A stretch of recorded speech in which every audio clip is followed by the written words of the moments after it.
Hello, it's really good to see you. I had a couple people ask me to do a video about misophonia after I mentioned it in a video I made in Target last night. And a lot of people don't know what misophonia is. Misophonia translates to literally the hatred of sound. For those of you who have ASMR, and I have noticed a lot of people who have ASMR also have misophonia. As wonderful as ASMR is, that's how bad misophonia is, and it's related to sounds, but there can also be visual triggers for it. But strictly, technically the definition I think really only applies to auditory triggers. And it's a very, very strong reaction. I do believe it is a neurological phenomenon. I don't think it's psychological. I don't think it's something that you can change with therapy or anything like that. I really think it is something that has to do with the wiring in your brain. It's just the way your brain is put together. And I mean, I don't know, but my own little hypothesis is that whatever causes ASMR, I think the cause of ASMR and misophonia is very similar, where incoming sounds and some visual stuff is interpreted incorrectly by your brain. Your brain takes this information in and it processes it, but it doesn't process it properly. I think it may have something to do with the connections in the limbic system. Maybe they're a little bit stronger. I know there have been brain scans done on misophonia. It's a very complicated topic. Anytime I have to explain what it is to people, it's kind of like explaining ASMR. And people who don't have it just really cannot quite grasp what it is. In brain scans with people who have misophonia, where they look at their brain and the way it's made up, the connections in the limbic system are stronger than they are in the average person. Now, I don't know if that's true for people with ASMR only. I don't know. But it causes your brain to overreact to certain things, certain sounds, maybe certain sights. And the more you experience these triggers, the stronger the response can become. And for a lot of people, it's mouth sounds. I have had misophonia since I was 8. I remember when I first started to have trouble being around people when they ate. If you make a lot of noise, like if you slurp or chew with your mouth open, or there's smacking sounds, the sound of, some people, I can't even stand to say it. They take a bite of food, like they have a fork and their teeth kind of scrape on the fork. It almost physically hurts. I can't stand that sound. Or the sound of a fork or a spoon scraping on a plate over and over and over, because my mom she's really bad about that. Just like constantly moving her food around on her plate, and it's just the constant sound of the fork on the plate. Oh God, I can't stand it. But the reaction is a very, very strong, sudden reaction. There is no, for me anyway, there's no build up. It is an instant response, and it's almost like your brain interprets these sounds as a threat, and it causes a fight or flight response. And that's exactly what it feels like. I immediately start having very violent, angry thoughts. It's rage, truly. These sounds are not annoying. There are sounds that annoy people.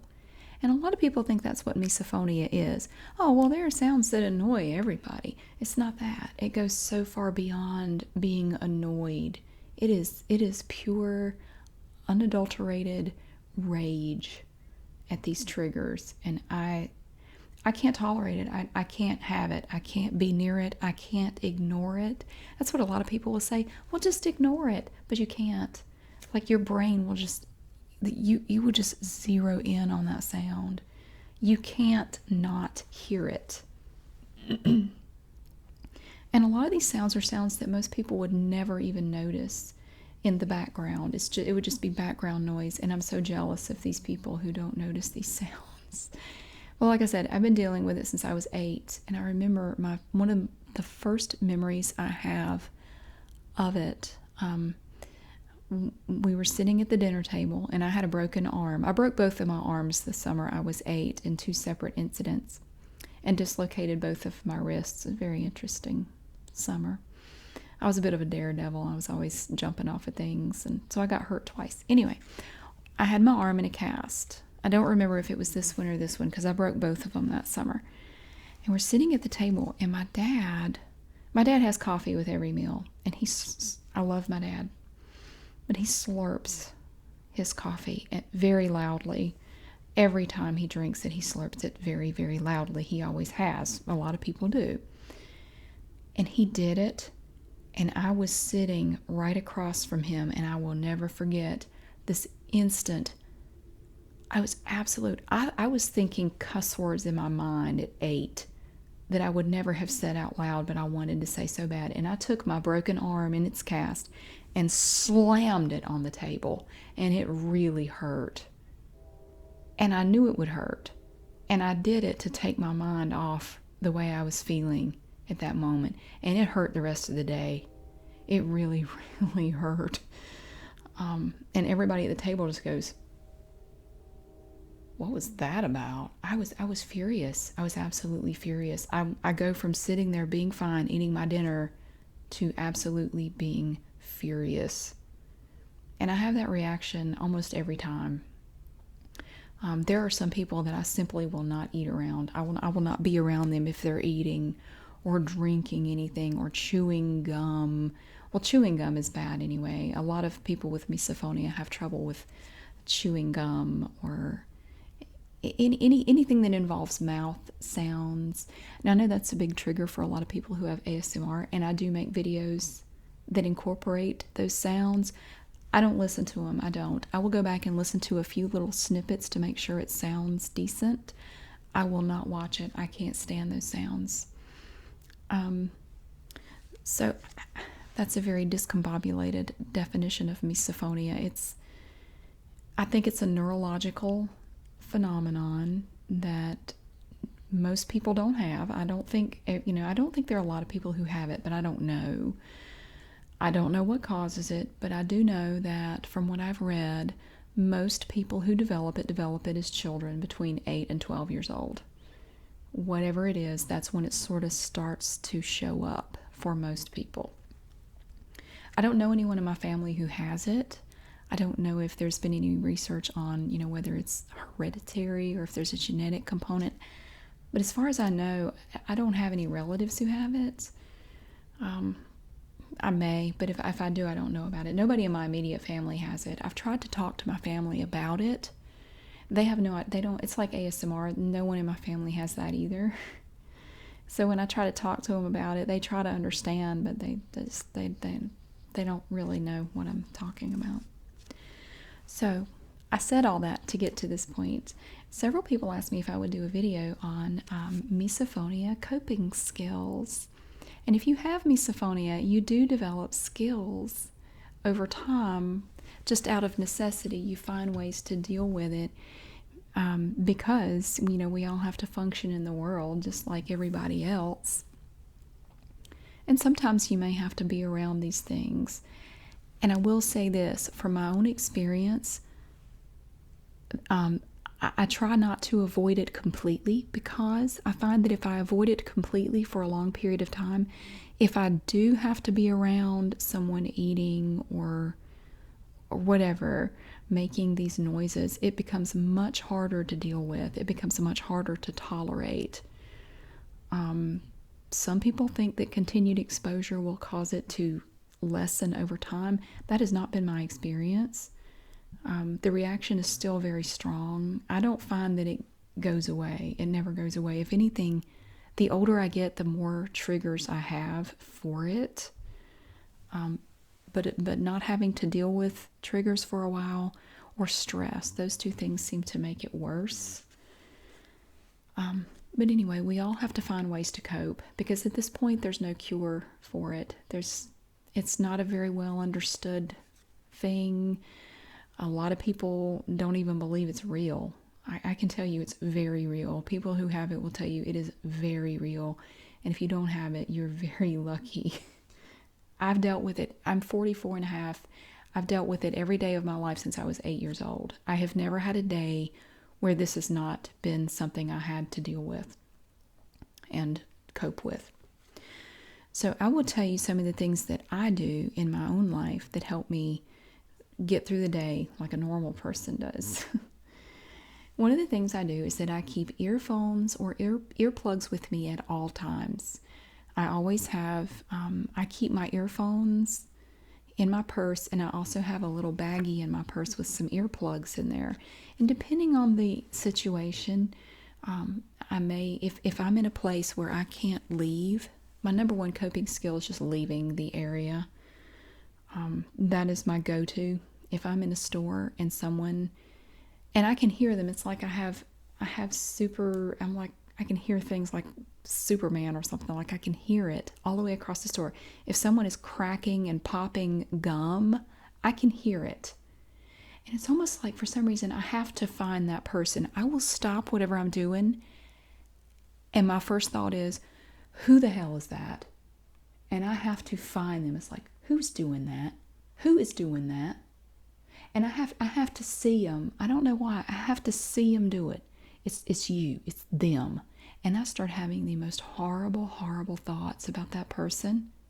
I'm thinking of ways to kill them. Literally. I mean, I'm not even trying to be funny. I am so angry.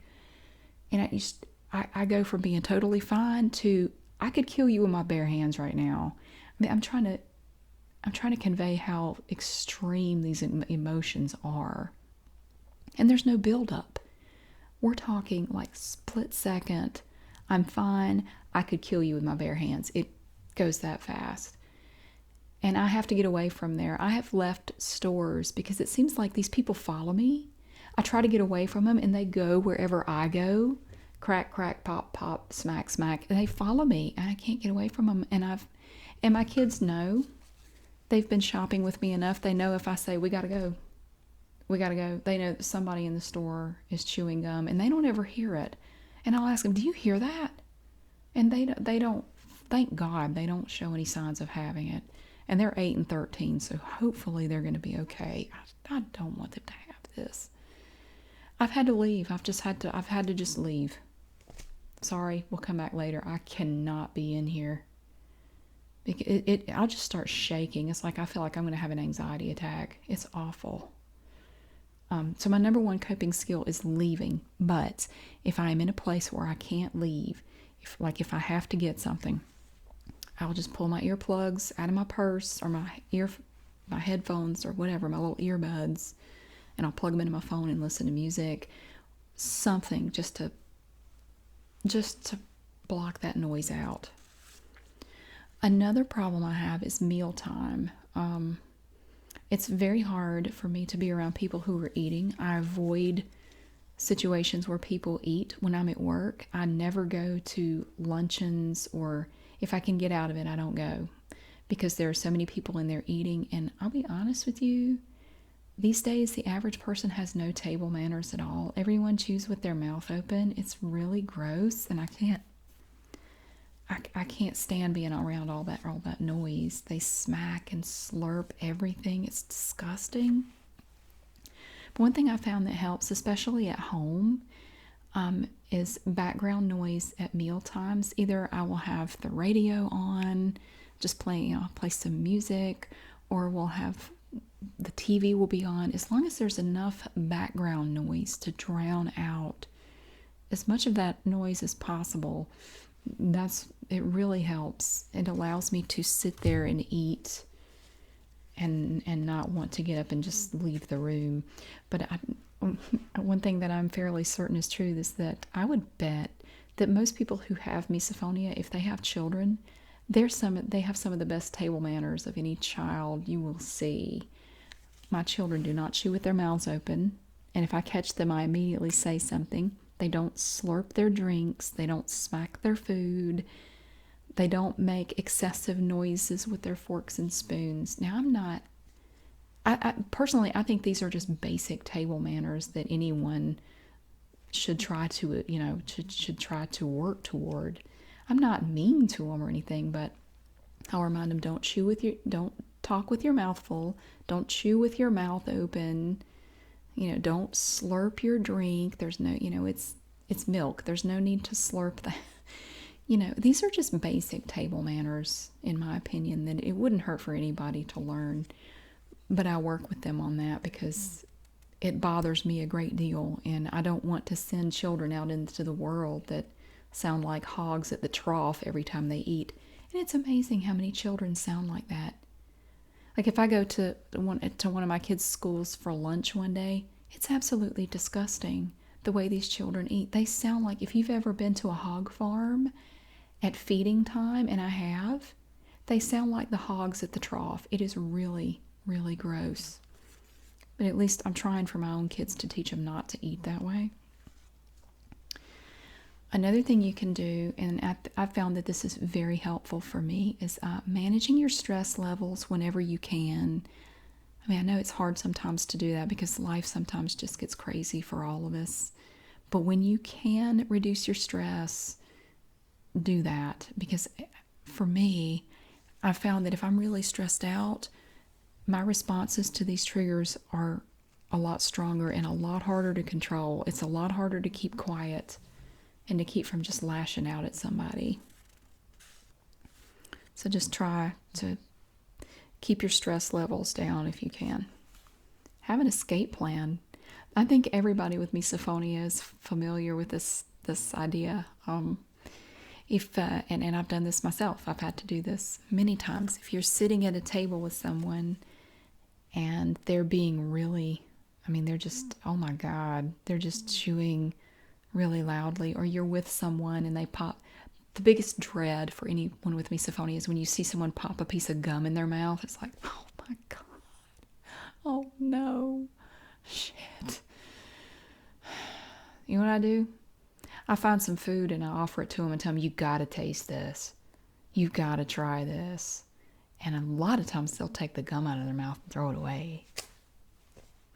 So you may have to listen to them smack and chomp on whatever you gave them to eat, but it won't last as long as the gum. So that's a gold star for me when I can do that. But have an escape plan. Like if you're sitting at a table and someone's being really noisy and you don't want to say, hey, do you mind not eating like a wild animal? You can say, hey, I'm gonna go grab a drink. Do you want anything? I'm gonna go into the kitchen here, or I've got something in my eye. I'm gonna go in the bathroom and see if I can get it out.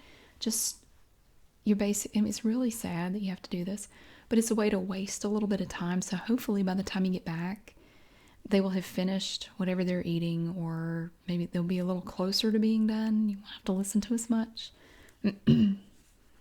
But you can think of, when you're desperate, you can think of a lot of reasons to get up and leave the table if you have to. Like, oh, real quick, I gotta go make a phone call. I'll be right back. And then you can just go stand in the hallway and play Candy Crush on your phone or something. I don't know. This one isn't possible for everybody, but it never hurts to ask.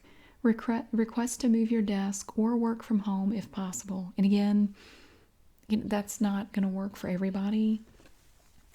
I worked for years in retail, and I would always laugh when I read suggestions like that. It's like, what desk am I going to move? I work in a store. I can't exactly do this job from home or move my desk. I have to be in here and I have to deal with these people. The good thing about retail was if it was a customer, they usually, there's going to be a point when they leave the store. So it's like, if I can just deal with it until they get out of here, it'll be all right. If it was a coworker, it was always very hard. But I would just try to explain and say, hey, can I talk to you about something? I've noticed that when you chew gum, you make a lot of noise, like popping and cracking. And I really hate to ask you to do this, but would you mind trying to not do that? Because I have this thing called misophonia, and then you go through and you try to explain it. It's a very awkward conversation. I've never found a good way to do it, but I have had to do that a couple times I've had to do that. It's really awkward. But it was the kind of thing where it was someone I was going to have to work with, on a regular basis, and I thought, I can't tolerate this. I'm either going to have to talk to this person and hope they change, or I'm going to have to go work somewhere else. I remember as a visual trigger, when I worked on an assembly line after college, there was a woman who worked right beside me who didn't make noise when she chewed gum, but I could see her mouth moving all the time, and she chewed gum all the time. And it became a visual trigger to just look at her while it looked like a cow chewing on cud, and she was right beside me. What I ended up doing, and I didn't want to talk to her about it, I had safety glasses I had to wear. I took my safety glasses, and this panel, like there was a plastic piece on the sides, I took a key and just scratched it until when I had them on, I could no longer see over here, like right here when I had them on. And the only time I wore them was when I was on the line anyway. And we were all required to wear them. So I could no longer see her. And it helped a great deal. And that's why I'm saying if you don't have misophonia, the people who have it really have to go to some crazy extremes to deal with it. It's not, we're not being drama queens. We're not making this up. It is a legitimate, it's a really crappy thing that we have to deal with. And we have to do a lot of crazy stuff in order to just get through the day sometimes. Another thing you can do that may help is practicing deep breathing exercises. And the more you do it, for me anyway, the more I do it, the more it does help. If I walk in a store and there's someone cracking away on their gum, until I can get away from them or until they get the hell out of the store, sometimes a few deep breaths will help me calm down. Like, okay, come on now, come on. It's almost like you have to try to convince your brain that everything is really okay and there's no need for this fight or flight response. It doesn't fix it for me, but until it passes or until I can get my earphones on or get my earplugs in or the bitch leaves, it helps me deal with it until that point. And I don't mean to swear, but when I am in the middle of dealing with this, I have so many cuss words running through my mind because I am so incredibly angry. And that's what I'm thinking, this bitch has got to get out of here. Anticipate triggering situations. This is something, if you know there's something that you have to do on a regular basis and you're going to have to deal with a misophonia trigger, you may want to try to find ways to change that situation. Like say you go out to eat with someone on a regular basis, and for whatever reason you don't want to try to have the misophonia talk with them, or you've tried and they just don't believe you. And I've had that happen. I've had people say, oh, it's, you're just, that's crazy. That's not a real thing. Just don't pay attention to those sounds. Why do you let it bother you? It's not that simple. Say you have to go out to eat with this person, and some people, if you tell them about misophonia and you ask them to, can you please not chew with your mouth open? They'll just start doing it more. I've had people do that. Oh, does this bother you? And they'll keep doing it, and it's like they think it's funny because they don't believe it's real. They think you're just being ridiculous. You're just being dramatic. Oh, what a drama queen, whatever. So they do it more. That kind of person I would just get away from, period, because they're a jerk. But if you can't, like say you go out to eat with them on a regular basis and the restaurant is always very quiet. And I have done this. I was in this situation several years ago. Find a restaurant that has more background noise. You can go to different restaurants and it's usually pretty loud in this one at this time of day. If we went here, a lot of the background noise would drown out what they're doing. And look for ones with bigger tables that give you more space between you and that person, because the farther away they are, the noises are not going to be as loud. And another thing I do, you find subtle ways to plug your ears. Like if you have to sit with someone who drinks coffee and slurps it like their whole life depends on how loudly they slurp it. And I think some people do that. Like when you're in the movie theater and people eat popcorn like they're starving to death. Like it's the last thing they're ever going to get to eat. I don't like going to movie theaters because of the damn popcorn people. Because they all chew with their mouth open. It's disgusting. But You find ingenious ways to discreetly plug your ears. Like you watch this person, and I will time it.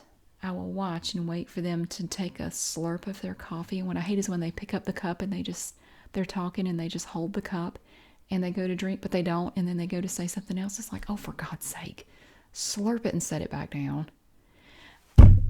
Sorry, I will rest my elbows on the table and I'll just kind of have my hands somewhere, like, and I'm watching and I'm waiting for them to take that slurp. And when I see that they're going for it, I will take my fingers, push in, and then do like that. And they've never caught on to it, but I do it every time. And they have yet to figure out that, I don't know. But yeah, I have done that, just kind of. And it cuts out enough of the noise that I don't hear the slurp quite as loud. And I can continue sitting there and not want to rip their face off.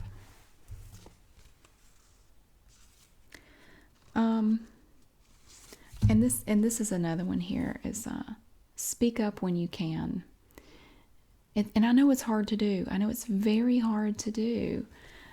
It's hard because you don't want the person to. It's almost like, I don't want to hurt your feelings. I don't want you to be mad.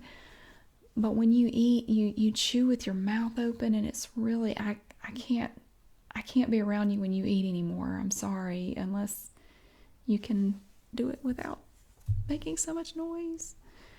I used to work with someone many years ago who chewed gum all day, and she would pop, pop, pop, crack, crack, crack that gum all day. You never saw her without gum in her mouth. She was always chewing a piece of gum.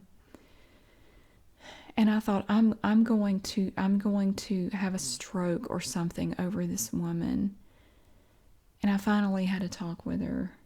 It didn't help much. She kept doing it, but fortunately she was let go later, and I was really glad that they fired her. It's for something totally unrelated, but I was really glad that she was gone. So I don't have to deal with that anymore. But it's hard to cope with it. It really is. And I hope that one day that somebody will do more research on it and maybe find some way to deal with it. But in the meantime, my number one coping mechanism is just avoiding the situation if possible. What was I going to say? There was something else. But it's something that most people don't know anything about, kind of like ASMR. As wonderful as ASMR is, that's how horrible misophonia is. You're not crazy. It's not all in your mind. Trust me, I know, because I live with it every single day. I would give anything to have a day, just one day, where I could go out to eat with people or go in a store and hear that and have it not affect me that way. But I don't know what that's like. I don't remember what that's like. It's been too long. It's been over 30 years. So yeah, it's I don't really have much other advice to offer you. If you have someone in your life who has mentioned this to you, a lot of people don't know it has a name. But if you have anyone in your life that just cannot tolerate certain sounds or visual triggers, that may be what they're dealing with. Try to be understanding.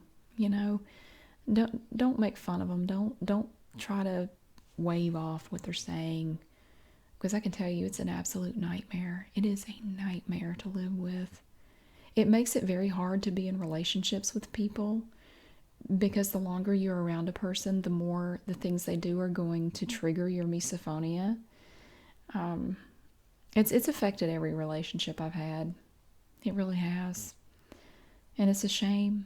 I hate it, but I can't really do anything to change it at this point. I just try to avoid it. Also, one more thing I want to mention. If you look on Google or wherever, just look on the internet, you can find, some people have come up with little blurbs of language that define misophonia, and you can have them printed like on little business cards. Something, it will say something like, a definition of misophonia, and I can't remember how they're worded, but I hate to bother you, but would you please try not to do whatever? It would be really appreciated. I mean, the language is better than what I just came up with, but it's just little cards that you might be able to give someone. Like, look, this, I'm dealing with this thing, and it's really hard for me to be around you when you do this. I love you to death, but you cannot keep. I can't be around you when you're slurping that coffee or cracking that gum. I can't do it.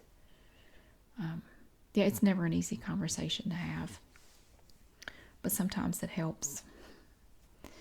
So anyway, that's about all I know to say about misophonia, but it is something I deal with every day, and a lot of people do. I don't know what the percentages are, but there are a lot of people out there that struggle with it. And you're not alone. There are misophonia support groups. If you're on Facebook or Twitter, there are support groups out there where you can talk to other people who have it and share tips and tricks. And I know I'm a member of one on Facebook, and they were talking today about some different types of headphones that work to help drown out noises in certain environments. And so you can get some really good ideas. And it's good fellowship. It's good to know that you're not the only one, and you're not crazy, and you talk about your experiences and stuff, and everybody goes, oh my God, me too. So it helps you feel not quite so alone.